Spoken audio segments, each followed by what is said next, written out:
Que lo que? Yeah. What up, organic fanatics? You heard. Welcome back. Appreciate you guys for tuning in. We missed a couple of lives. We got a lot of stuff going on, family stuff. But anyway, appreciate you guys for tuning in. We're going to talk about that game last night. And a couple of games. We'll just do a little recap on it. So last night we played the Memphis Grizzlies, who's been on a tear. Memphis Grizzlies won 6 games in a row. Ja's been on a tear. And then they run up against the brick wall of New York City. Last night you saw what's been brewing for over some time, ever since the Minute Police has been calling for Tibbs to play the bench players, which, if you go back to our show when we were talking about the Minute Police, we talked about that the bench was already there. The bench has always been there. The bench has been there even before the season, except the bench was hurt before the preseason, i.e. Precious, i.e. Deuce, i.e. Cam and Shamit. Shamit missed almost the whole thing after preseason. Precious missed the whole thing after preseason. Deuce had the knee inflammation, and after the knee, he hurt, I think it was his hamstring. And we obviously see that takes a time to come back and get ready. If you heard the post game with Precious, Precious said that the medical staff was teasing him because he was in his headspace, uh, about his hamstring. He was healthy, but mentally he was scared to be aggressive because he was scared to hurt again. So he said it was him. So if you see those games, maybe about 5 6 games ago, before the Milwaukee game, around that time frame, before that, he was only getting a couple of minutes, and there was sometimes that he was effective or he was getting burnt. He was ineffective or he was getting burnt on a couple of plays because he was scared to plant or to take off on his hamstring. That's why you saw him in the corner sitting and hitting the shots, or he was slow to recover and help, and you see Josh kind of getting at him. And that was just because he was, in his mind, didn't want to overexert himself and hurt himself. He knows this is a contract year. He knows he has to show and prove, and he wants to be able to just play freely. So it took him a while for him to get that confidence. And you saw that especially in this last game. The last game, he had a 3-point shot, 2 big dunks, almost jumped for just past the free throw line, which was incredible to see. Phenomenal game.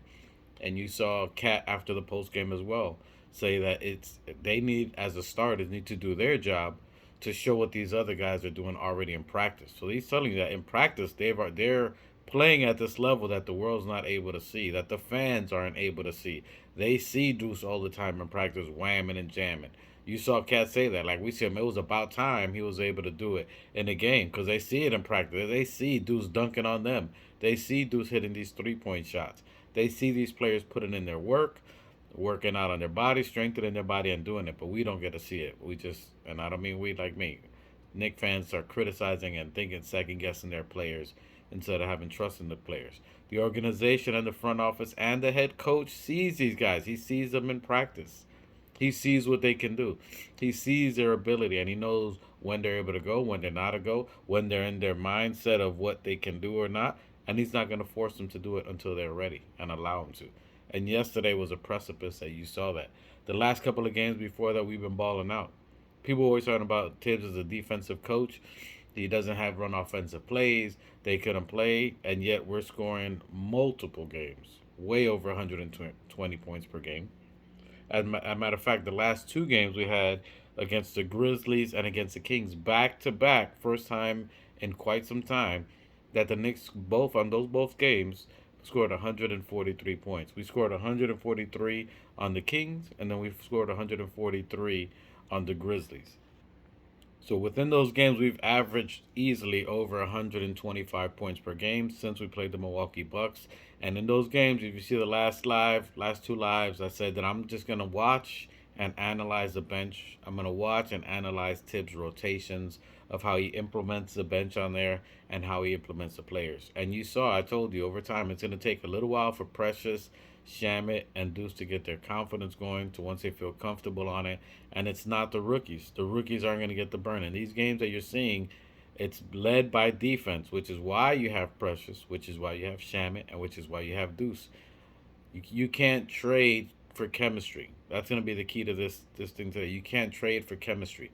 There's nobody that you're going to be able to trade first. You're going to be over that second apron, and the Knicks aren't willing to do that now because they've already made the investment on what they have now. They believe in these players they have now. They've seen the work ethic of these players now. and they want to see it come to fruition before they even make a hasty move. They're not like Knicks fans, but want to make a hasty move and just do whatever it takes. Chemistry takes time. All these teams that you guys compare the Knicks to now have been together 3 to 4 years plus. All the rookies or players, they've been in these teams 3 to 4 years. Now you're gonna see that, and you're seeing yesterday that even the rookies got some burn because the starters did they business. They handled their business early. They sat down. Brunson only played 25 minutes and got 20 points in 25 minutes. Josh Hart stays out there because he's a robot. He's a robot and he just likes being out there. But nonetheless, you've seen everybody else. The most minutes played yesterday, I want to say, was not even 37 minutes. Everybody was in the low 30s. The low 30s. So you can't minute management, minute police. Where you at? You're not saying that the last couple of games, the most minutes anyone's played was I think 37, which was Josh yesterday. Everybody else was under 33 minutes. You go to the Milwaukee Bucks game. I think Bridges only had 32 minutes in that game. Only Josh and I think Brunson in that game were the highest score. And again, that was the other players trying to get in rhythm, but everybody's getting burned. You're seeing the Shamit, Deuce, campaign, and OG, and then also Cat playing out there. He's leaving two starters and putting those other players in, and then he'll move OG out, and then in comes Precious. He'll leave one offensive threat. He's playing that rotation with Deuce, Cam, Shamit, Precious, and then also Cat out there. So he's leaving the three guards, and then he's putting Precious out there, and then he leaves Cat out there to draw out the defenders. So that way, Precious, you see the moves that Precious is doing as a four. He's playing in the paint. He's spinning, even though he missed that layup, but he's being aggressive. He's going around players. And I've been watching Precious since he was in Mount Verde, or Monteverde is what you say. People say Mount Verde, but it's Monteverde, Green Mountain. Monteverde. That's out here in my way, out here in Lakeland. But he's an offensive threat. He's always been that. So I'm loving what I'm seeing with the team. All this to say is that you can trade for chemistry. I don't see any trade happening unless maybe Sims, if you're gonna get picks for him, but you can get that in the summer. You can get that. I don't know, at the end of the deal. I think they hold on to him just as a little more insurance for the later end of the year run. But even with that, you're seeing Precious gobble up all of Sims' minutes. When Mitch comes back, he's not going anywhere, and I believe the front office did that so y'all could stop the cap, saying we're gonna trade Mitch and go after this. They knew that he wasn't gonna be past the February 6th trade deadline. They did that so they can give him confidence to know that he's not gonna be traded, and they know they're gonna let y'all keep capping and making all these videos just to get views. But Mitch is not going anywhere. Mitch is gonna stay here and he's gonna ball out. He's gonna be a key piece. And yesterday gave you the formula that you see. You see, with all these players, everybody getting minutes, you can rest and bring Mitchell Robinson slowly. You can give him 10 minutes a game. You don't need to rush him. You can give him Jericho's minutes for a little bit just to get rhythm, timing. And it's going to take, I'll tell you right now, when Mitch comes back, it's going to take about 6 to 10 games. Until the playoff time is when you're going to start seeing getting in rhythm, and that's when you want it. He'll get the Jericho minutes. You're probably going to see Precious more than likely come out way before him. Precious is going to be getting 18 minutes a game. And then you may see 10 or less for Mitch in the beginning. And he's going to be a pivotal point for later on for the Bostons, for the Cavs. We don't need him really for Philly, but against a team like Memphis in the playoffs, against the Wolves, against Rudy Gobert, against another player when we play Nas Reed or Denver, we play them again. That you got Cat and him, and then Precious. That's going to be the tipping factor to get us to a chip. And this is a championship piece, championship players. And then these other guys will get burned. As you saw, Kohler got a little bit of burn. Salute to Jakob Toppin, who's out there, got some burn. You see them even get minutes after the real bench played. After the starters got their 30 minutes and mollywop, and the defense was impeccable. Salute to Mikal Bridges, who locked down Ja. Not just him, team, rotations. We had scored 20 steals, and we had forced 25 turnovers off this team. Defense leads to offense, and that is a standard of what we're going to see moving forward. That is the winning formula. But the defensive players, that helped. Bridges was able to do these steals and play and play aggressive. And you saw OG Anunoby get 30 the game before against the Kings. You're seeing them play at their highest level. Why? Because the bench can come in and give them a break. Because Shamit can come in and give Bridges a break. Because Precious can come in and give OG a breather. Defensive players that aren't going to get burned and can also score. Unlike the rookies that you guys want to play, that's why they're playing at their prime. Because you have players that they can count on when they come in are going to defend, are going to press, and are going to push the pace. You saw Precious pushing the pace. You saw Deuce trying to just run and push the pace. You saw Shamit pushing the pace. You saw Campaign pushing the pace. So they're not just going to wait for one of the starters to tell them what to do. They're going to be aggressive on their own. They're going to follow the same play and plan that Thibodeau has already set into place. Push, let the game tell you. Push pace, shoot threes. And they were terrible at threes, and yet they still got 140 points. So when you fans want to just wake up and stop looking for the grass to be greener elsewhere, water your grass, bro. Water your grass. Put Malorganite on your grass. If you guys have own homes and you know Malorganite, put some Malorganite in your grass. Okay? Put some iron in your grass and it'll flourish and green. Okay? Put pre-emergent on your grass so that way you can get rid of the weeds. Don't be the weed. Let the grass breathe. All right? Support your team. All you guys is always looking for someone else. There's no one else out there, at least for this year. Examine, let everybody run, and then next year, if there's someone that you can add pieces, and it's gonna be value. It's gonna be value. You can't add these pieces that you guys are looking for. And the Don and uh, Dolan are gonna just pay all this extra money for players that might help, and they're not chemistry. You can't trade for chemistry. You can trade for whoever. Jordan Clarkson, he's not going to be able to just blend in with the team, get all of a sudden just absorb what Tibbs and the team is trying to do, and then just fit in. That takes time over piece. You're at the last half of the season where you're supposed to be playing your best basketball, and you can't just throw a monkey wrench into the team, and then all of a sudden they're just going to gel and blend and be great. It doesn't work that way. If they get a piece, maybe it'll be someone to fit at the end. But you see it. Tibbs had 9+ rotation the last couple of games with the players. 9-man rotation. For all you, he's killing the starting five. The starting five they're dying. Their legs are falling. They're passing out mid-game. Their knees are exploding. They're exhausted. He went 9 deep. Okay? He's been doing that for the last 4 or 5 games. Rotations are because they are healthy now. Not because they were in the bench and he didn't want to play them. Open your eyes and talk real stuff. Because you guys, he's only playing 5 players because he only had 5 players. He only had 5 players, guys.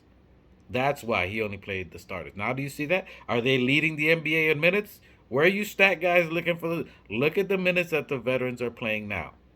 The veterans right now are under 35 minutes. Easy.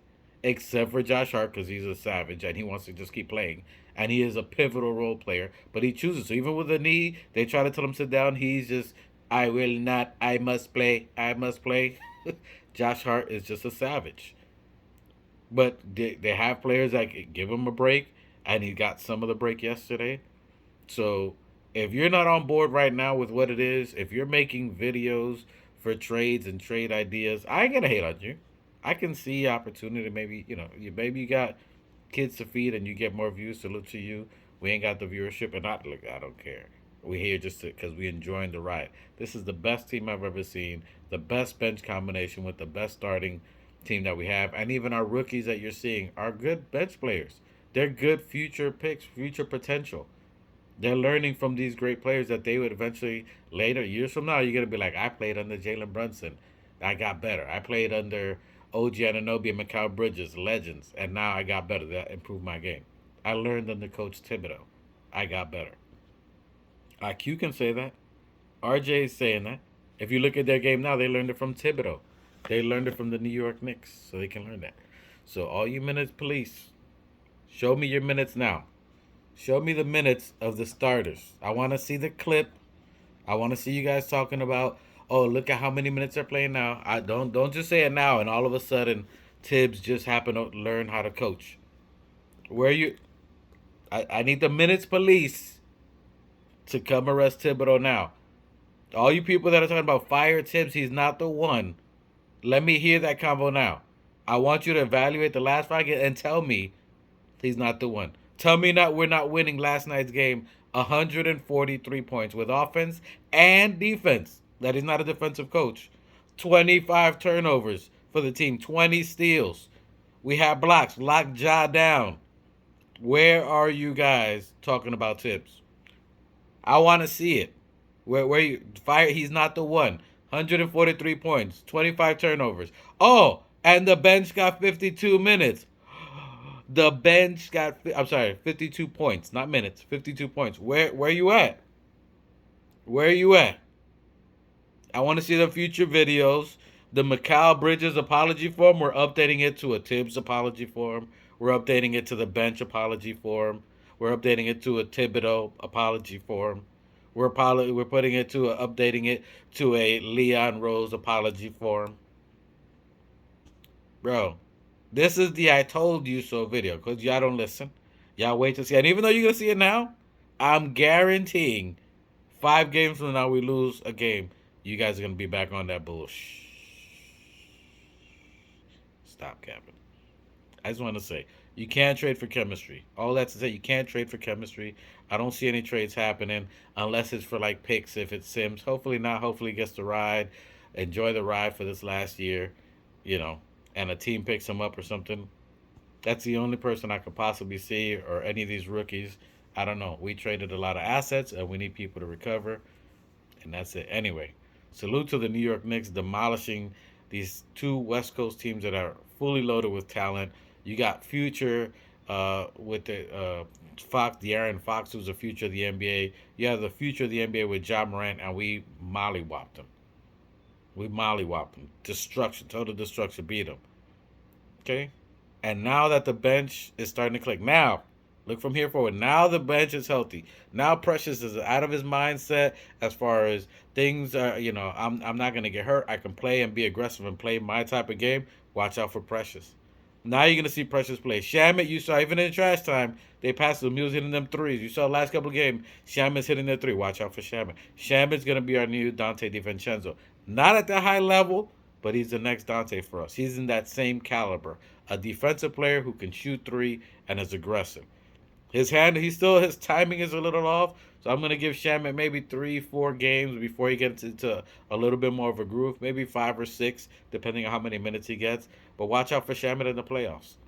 Watch out for Deuce, who's now also had a hamstring, who was also in his head. You can see a couple of games ago his shots were falling because he didn't have the legs under him. He wasn't confident in his hamstring. Didn't want to overexert or hyperextend it, or fearful in his head too. Yesterday proved he's out of his head too. He's out of his mindset of thinking he's going to get injured. Those dunks were incredible. You saw Cat was already giving him props before he even went up for the. He already knew what was happening.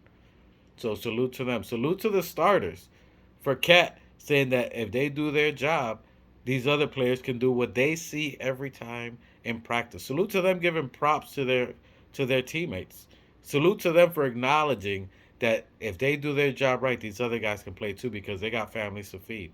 They want to show up. They want to show their game to families that understand too. That when they don't get a play, when they're just sitting on the bench and they can't because our starters lost whatever lead or whatever it is. Salute to recognition. You know what I'm saying? That's owning up to what you can and your abilities. And Precious even said they're not even to where he thinks they can be defensively or even offensively. They missed a lot of threes yesterday. If they hit it, we would have been in the 160s. They would have hit their shots. So there's still room to grow, which is a beautiful thing to say. Considering we just won 143, 25 turnovers, converted all that, rebounds, everyone got in the game. Jacob Toppin, Kolek, who party played yesterday. They all got burned. Jericho Sims even saw some. Literally everybody in the team got to play because everybody played the right way. And Tibbs let everybody play. With 3 minutes left, you saw Sims sighting, Jacob Toppin, Sims. They were all in the game. All the players left. Even our bench, our real bench, left the game with almost 4 minutes left in the game. And then our secondary bench, the rookies that you guys want to get minutes, got 3 minutes of game time. They were able to play against competition that's equal to their level. Not starters, not real bench players that have been around 3, 4 years, but also rookies. Equal level. Phenomenal job by Thibodeau. He's doing a masterful class these last couple of games. If you don't agree with it, you're not watching the game. He's doing masterful class substitutions. The Kings game, if you watch the substitutions, phenomenal. If you watch how he left even yesterday's game when Memphis was making a run, I think it was like 83 to 85. They got within 3 to 5 points. He left the bench in. He left the bench in, and they were able to fight back and sustain the lead. He didn't pull them out. He didn't kill their confidence. He allowed them to play, and he allowed them to learn from that and get the lead back. And then they ended up pushing up to 10. All that to say is you can't trade for chemistry. That's all I got. I'm not gonna make a long with the video. This is a just support your team. Stop being a turncoat. Stop being a minutes police. Stop trying to turn on your coach that has won 4 years and got us in playoffs. What are you guys talking about? 58.9% winning percentage. One of the top 10 coaches ever in history. And we can go over that. I got the stats to prove it. We'll do it on the next live here for you. But salute to you guys, Organic Fanatics. Let's go, Knicks. Stop looking for the greener grass. Okay? Fertilize your lawn. Put some cow manure, some malorganite, some iron, and water your grass. And watch it flourish. All right? Let's go, Knicks. Organic Fanatics. We out here. Cheer.